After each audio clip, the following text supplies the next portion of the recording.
Conferência Internacional março de 2019. Realizado na Estância Árvore da Vida nos dias 2 a 10 de março de 2019. Tema geral: Cristo, Poder de Deus e Sabedoria de Deus. Mensagem 1: A sequência maravilhosa da Bíblia. Leitura bíblica: Romanos 12, 4 a 5, 1 Coríntios 12, 12. Preletor: Pedro Dong. Aleluia por mais uma conferência. Com certeza o Senhor falará conosco. Mais palavra profética, mais direção e suprimento para nós. Chegamos em 1 Coríntios, mas pasmem todos, o livro de Romanos foi colocado soberanamente antes de 1 Coríntios com excelente caminho de ajuda para nós. Atos 18 e 24, Atos 19 2 a 4, Atos 20 e 31. Paulo escreveu a sua primeira carta aos Coríntios no ano 59 DC e a segunda carta no ano 60 DC. Ele estava em Éfeso quando escreveu aos Coríntios e na Macedônia quando escreveu a segunda carta, em plena terceira viagem. Depois, ao final da sua terceira viagem foi quando escreveu o livro de Romanos. Isto mostra que cronologicamente Paulo escreveu o livro de Romanos depois das duas cartas aos Coríntios. Na ordem bíblica, no entanto, Romanos vem primeiro.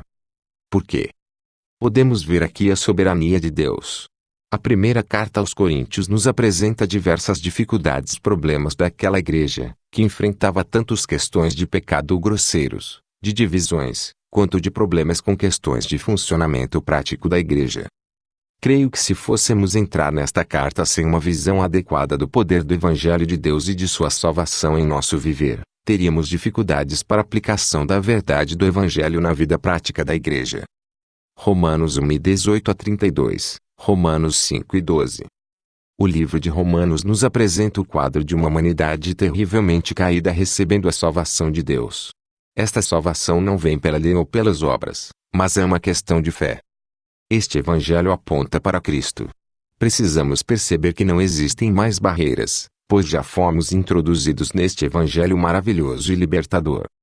Hebreus 4 e 14 a 16. Podemos nos achegar a todo tempo e desfrutar da misericórdia e graça de Deus. Isto significa que temos acesso pleno à presença de Deus. O véu já foi rasgado. A tampa do propiciatório já foi aberta, pois Deus se tornou propício a nós. João 1 e 12, João 3, 3,5. Este é o evangelho do novo nascimento. Nos tornamos filhos de Deus. Este é o maior milagre do universo. Isto também indica um processo de transformação. Recebemos a vida de Deus em nosso espírito, mas ainda temos uma vida da alma que precisa ser santificada. O que é santificação? Não se trata de fazermos tentativas de melhorar o nosso comportamento. Precisamos perceber que só Deus é santo e também único. A única maneira de viver esta santidade é estarmos na fonte ou raiz correta. Enquanto vivermos em Adão, nosso velho homem, teremos dificuldades. Romanos 6, 4 a 6. Precisamos perceber que o nosso velho homem morreu, e não estamos mais casados com ele. Tudo o que temos de fazer agora é viver a nossa união com Cristo. Romanos 7, 3 a 4, Romanos 11, 17. Agora podemos frutificar para Deus porque fomos colocados em Cristo. Cristo é esta raiz santa, cuja seiva é santa. Isto é santificação. Um processo metabólico e contínuo que faz com que os elementos divinos sejam trabalhados em nosso ser. A nossa alma impaciente, iracunda, rebelde está sendo transformada.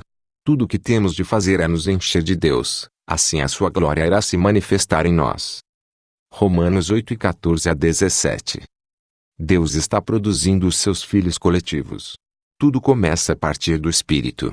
Existe uma lei, do Espírito e da vida, que foi instalada em nosso interior. O segredo está em colocar a nossa mente no Espírito. É ela quem comanda o corpo. Fizemos uma viagem recente para o Oriente e muitos sofreram com o fuso horário. Eu disse para alguns que estavam ali, informe para o seu corpo o horário real, de onde você está, que ele irá se acostumar rapidamente. Assim também acontece com a esfera espiritual. Precisamos aprender a colocar a nossa mente no Espírito.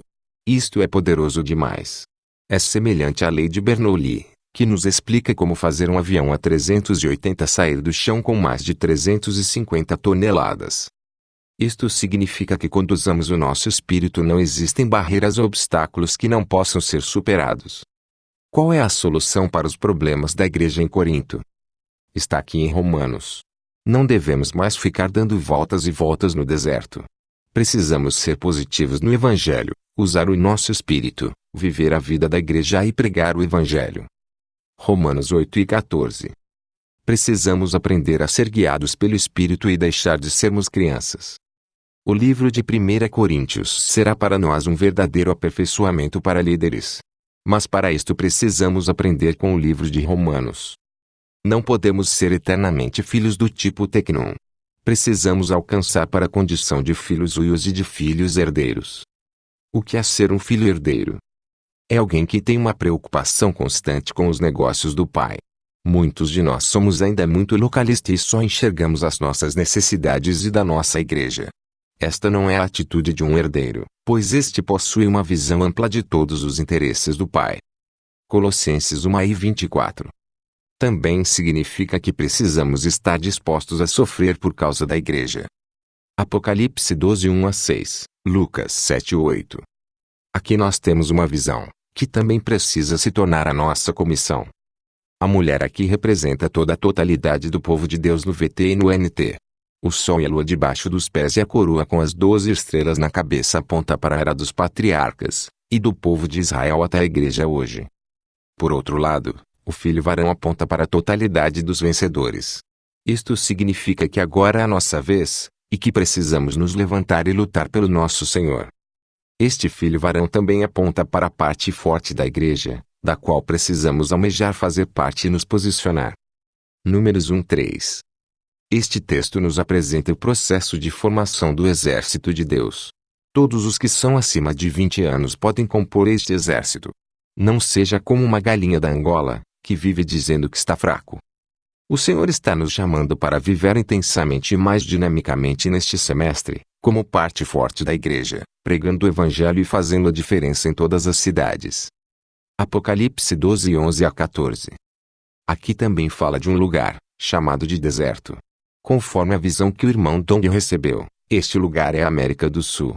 Precisamos ganhar o encargo de preparar este lugar, por meio de espalhar o Evangelho e levantar igrejas.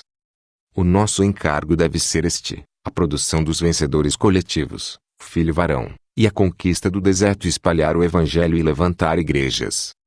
Gostaria ainda de falar de um novo modelo de comportagem que o Senhor está produzindo em nosso meio, chamada comportagem dinâmica. Surgiu em Osasco, com um grupo de irmãos que cuidaram do irmão Dong, quando ele estava internado próximo ao tempo da sua partida. Trata-se de um modelo extraordinário, que consiste em abordar as pessoas oferecendo oração e em seguida os livros. Neste modelo não existe a preocupação em falar mútuo, mas apenas de orar com as pessoas e deixar livros nas mãos delas. Muitos milagres estão acontecendo na vida das pessoas por meio desta postura simples e exercício do Espírito. Creio que estamos vivendo novos tempos. Devemos crer e avançar. Transcrição não revisada pelo preletor.